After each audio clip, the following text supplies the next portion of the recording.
मेरा नाम आलोक है और मैं पेशे से डॉक्टर हूँ। मेरा क्लिनिक सरदार पटेल चौक में है। मैं लखनऊ से हूँ। 3 साल पहले मेरी शादी हुई है। डॉक्टरी का काम अच्छा चल रहा था, इसीलिए पैसों की कोई कमी नहीं थी, पर शांत जगह पर रहना चाहता था, इसीलिए शहर से थोड़ी दूर घर ले लिया था। सुबह शाम आधा घंटा ड्राइव करके घर आना जाना होता था। सब कुछ अच्छा चल रहा था जब तक उस भयानक चुड़ैल से मेरा सामना नहीं हुआ था।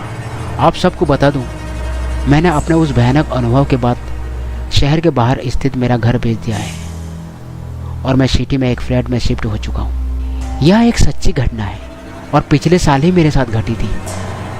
रात का वक्त था।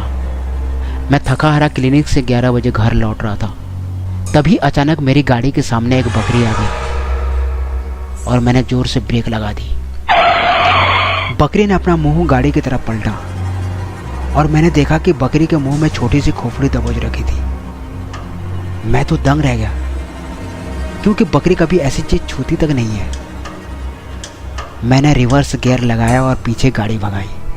वह बकरी धीरे धीरे बड़ी होने लगी और मेरे रिवर्स में पीछे भागती कार की ओर भागने लगी।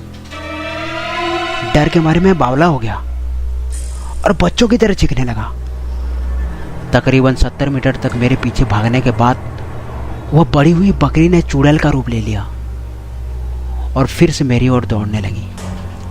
मुझे मेरी मौत साफ नजर आ रही थी, फिर भी मैंने डरते डरते हिम्मत जोड़ी और गाड़ी फॉरवर्ड गियर में डाली और एक्सीलेटर पर पैर दबाया। सोचा कि उसे कुचलते हुए आगे निकल जाऊं। यह मेरा जान बचाने के लिए मरणांत प्रयास था। जब मेरी गाड़ी उस चुड़ैल से टकराई, वह धड़ाम से हवा में उछली और पीछे की ओर गिरी। मैं पागलों की तरह रोता चिल्लाता गाड़ी भगाते भागने लगा। तभी मेरे होश उड़ गए। मैंने कार में मिरर में देखा तो वह चुड़ैल मेरी कार की बैक सीट पर बैठी मुझे घूर रही थी। अब मेरी आवाज़ निकलनी बंद हो चुकी थी और बस मैं कांपता हुआ गाड़ी चलाए जा रहा था और आने वाली भयानक मौत का इंतजार कर रहा था।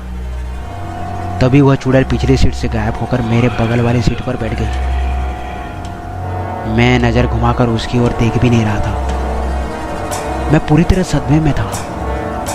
सीधा सामने की ओर गाड़ी चलाने जा रहा था। मेरा दिल तब बैठ गया जब उस डरावनी चुड़ैल ने अपने हाथों से गाड़ी में बैठे बैठे अपना मुंड शरीर से अलग करके मुझे देने लगी और विकराल आवाज में बोली, ये ले, इसे संभाल के रख ले, इसे लेने वापस आऊंगी। अब मैं तकरीबन खुद को मरा हुआ मान चुका था और मैंने जोर से गाड़ी के ब्रेक पर पैर दे मारा। गाड़ी पूरी तरह घूम गई और गाड़ी का दरवाज़ा खोलकर मैं पागल जानवरों की तरह भागने लगा। वह मेरे पीछे आ रही है कि नहीं, यह देखना मैंने जरूरी नहीं समझा। 1 आध किलोमीटर तक दौड़ लगाई तो गला सूख गया और अचानक ठोकर खाकर मैं रोड पर ही धड़ाम से गिर गया। सुबह में जब मेरी आंखें खुली तो देखा मैं अपनी गाड़ी के अंदर था और उसी रोड के किनारे मेरी गाड़ी पार्क की हुई थी और रोड पर लोगों की आवाजाही शुरू हो चुकी थी। रात में मेरे साथ क्या हुआ, अगर मैं किसी से घर पर कहता तो घर के लोग शायद मेरे पर हंस देते। मेरी भगवान से यही दुआ है कि अब कभी उस चुड़ैल से मेरा सामना कभी ना हो। मुझे बाद में पता चला कि उस रोड के पास एक झोपड़ी में तांत्रिक औरत रहती थी जो बकरियों को बलि दिया करती थी और जादू टोने किया करती थी। लोगों को जब यह पता चला तो सब ने मिलकर उसे खूब पीटा था और उसी की वजह से उसकी मौत हुई थी। तब से वह चुड़ैल बनकर उस हाईवे पर भटक रही है।